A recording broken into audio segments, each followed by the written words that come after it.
So I did end up watching The Northman, and this movie was amazing. And of course it is, because it's by my favorite director. I don't know his name. This was a masculine movie. Like, damn, I was cracking up at some parts of this movie because there was so many it wasn't actually funny. It wasn't didn't take me out of it, but it was like, Jesus Christ, this is so like over the top masculine. It just makes you laugh.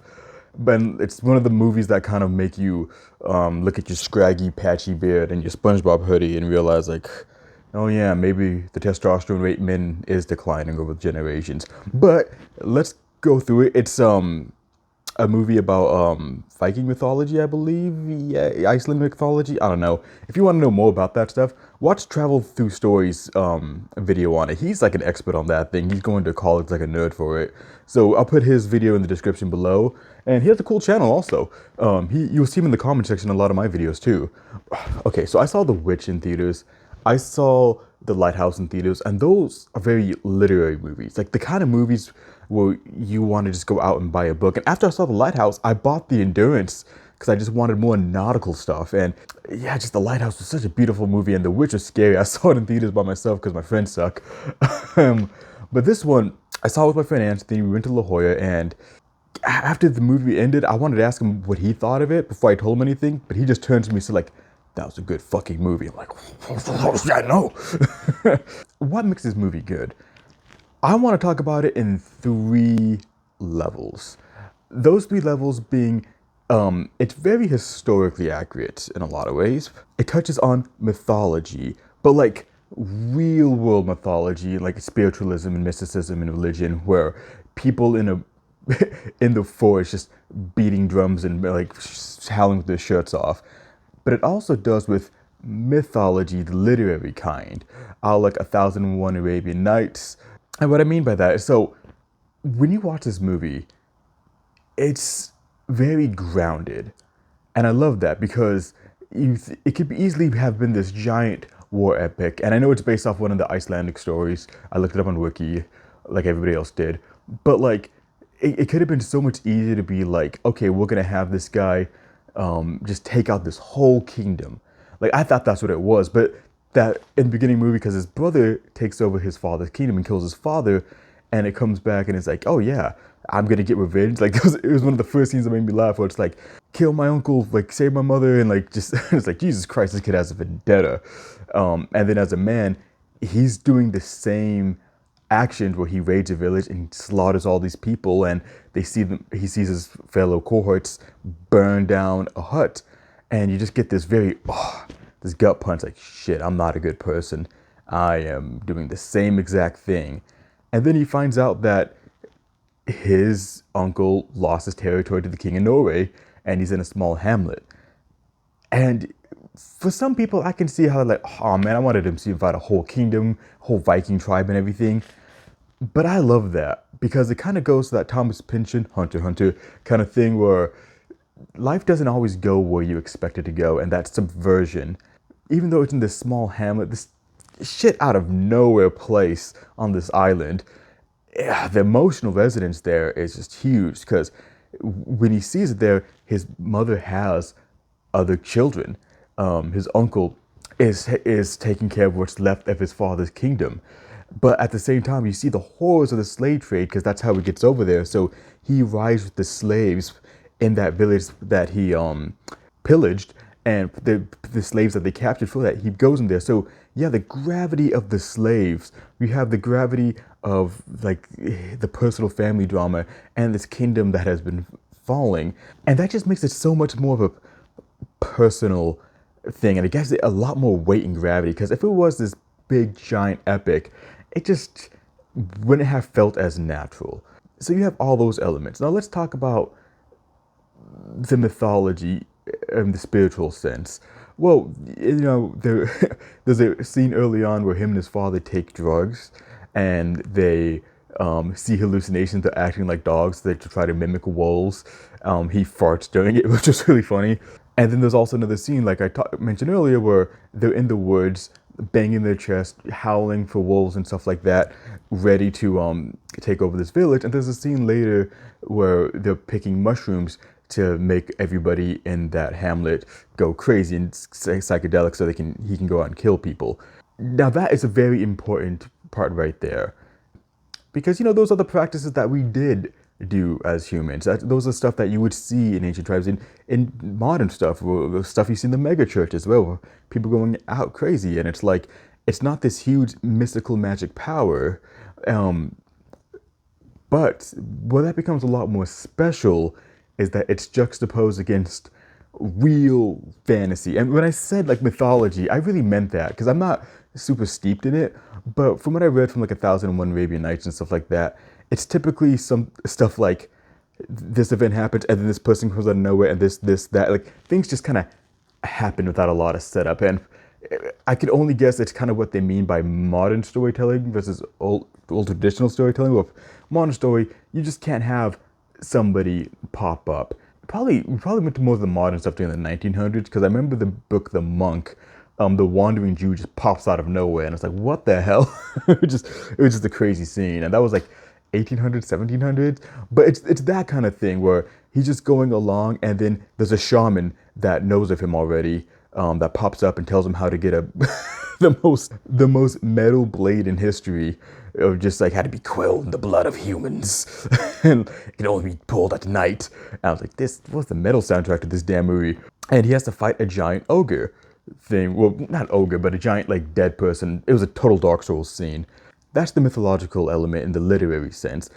It's not just so much the supernatural items and magic in the movie or the premonitions that he has about his future kin and whatnot, but just the storytelling basis as well, that things just pop up out of nowhere. One scene goes to the next. Like there's a scene at the end of the movie, spoilers, where him and his lover are escaping and he has a premonition. He's like, I must go. And that's his whole impetus, just to go back. That feels like something out of very old storytelling. And the fact that he's able to mix these three elements together is just incredible. And it's while still being a very personal and gut-wrenching movie. Damn, this was a good movie. And I know I'm probably making it sound like some cheesy metal movie or heavy metal stuff like that from the cartoon or whatnot, or Conan. It really isn't. It's for an example, like there's one scene where I did laugh because his uncle is about to kill his lover, and then he pops out of nowhere, I'll trade you her for the heart of your son. Like, Jesus Christ. So it's like scenes like that make me laugh and feel really heavy metalish, but in an actual scene basis, it's really brutal. And like, I had the heart of your son, asshole. And then he gets tortured afterwards. And that torture scene where he's all bloody hanging from the rafters. Have you ever been a kid and looked at the back of a rated R movie and seen these grotesque pictures and it gives you this gritty, nasty feeling? I haven't felt that in a long time. I felt it looking at the torture scene in this movie, which is amazing. But yeah, that heart scene, it's not that this is a cheesy scene or this is funny or so overtly Baki the Grapple and masculine. It's just that it shocked me. It felt like, it's like, oh yeah, these people are out of my depth.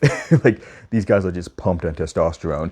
It was, Jesus Christ. It was more kind of that effect. Okay, now, I'm gonna get really nerdy right here. But the battle scenes were great. The power levels were great in this. I know that's a very anime thing and it sucks, but let me put it this way. There was nothing over the top of the movie. The only over the top thing was how I was able to slice through chainmail and maybe the mushroom scene. But then it's like, oh wait, this is a mystic sword. He can't pull it out in the daytime. And maybe that's why he's able to do this hellish bite on people, as I describe it, and cut them. Why is this important? Well, a movie I just saw right before this that was really similar in portraying like the mysticism and the gravity of how brutal the times were was Apocalyptica. Apocalyptica. And I really enjoyed that movie. I love how it really gave an accurate depiction of what slave trading looked for, like the Aztecs. However, the thing that just always irks me about that movie, and this is why power level and fighting level and realism in fighting is so important, because there were scenes where like one guy lifted another guy above his head and threw him. The main character, big plot point, he gets stabbed through the abdomen with a spear and is able to outrun 5 other dudes for 5 days. It's that Hollywood stuff, which, if you're doing it in certain movies, like this stuff in John Wick is not believable, but it fits in the universe. When you do that stuff, it takes away a lot of the gravity from the movie. Because in this film, he doesn't have superpowers. He's just a strong dude with a special sword. So he has to plan or he can die. He just can't like fight all these people at once. The only time he does that is when the very beginning of the movie when they're pillaging a village and you can tell that village is very underprepared. And also at the very end of the movie where he fights his uncle in a one-on-one battle. Other than that, he always goes to like sneaking. He always surprises his enemies. And that's important because like I said, they have to strategize. He can't just go Rambo and just kill everybody at the village at once. And also it puts the gravity that this guy can get killed. He's not a superhero to any extent. He is a normal dude and, you know, one shot can kill him. Like he gets the crap beaten out of him when he's tortured and he's out of commission. Like he has to go to like a hot spring to rejuvenate and everything like that. So, you know, a 2-on-2 battle with some of these men would kill him. And me not questioning stuff and like questioning how like, well, how did he kill that guy? How did that happen? It really even further places me in the movie.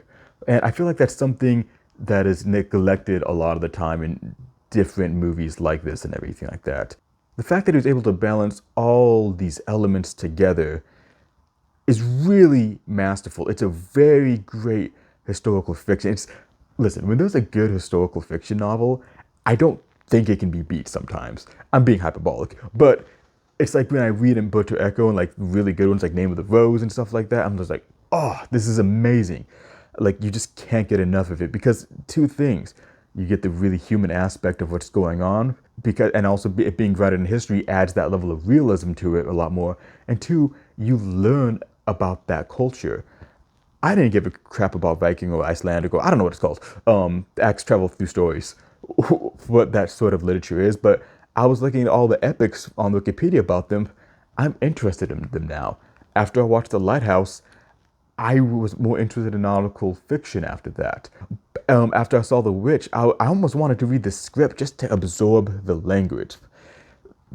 His movies make you want to read, and that is how incredible they are. I think The Lighthouse is still my favorite, just on a personal taste level, but goddamn, if this was his attempt at a popular movie, he just knocked it out of the park again. This guy's my favorite director of all time. Please watch this movie. It is incredible.